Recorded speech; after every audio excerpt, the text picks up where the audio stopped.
Let's say we have x squared minus 4x minus 21 is equal to 24. Now this is not in standard form. Remember, standard form is to have all your terms and constant values on the left and 0 on the right.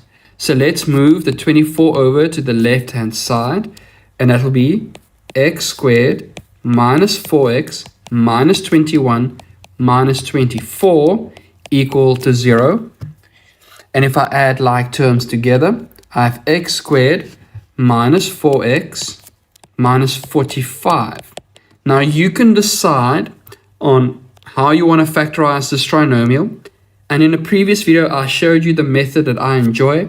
So I would take the factors of 45, which is 1 times 45, 3 times 15, 5 times 9. And I want to use these factors to create negative 4x. So what I teach my grade 9s to do is to write that middle term, or to rewrite that middle term as plus, and then inside the bracket, make it 9x and 5x, and decide what will create a negative 4.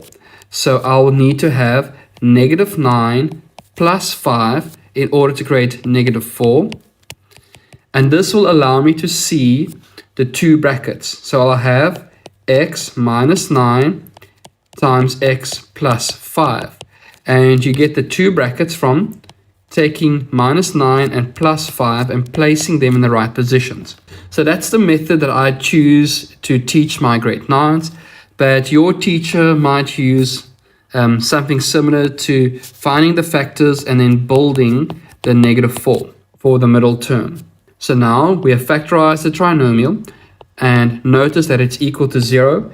Therefore, we can set each set of brackets equal to 0 in order to solve for x. So x would be equal to 9, or x would be equal to negative 5.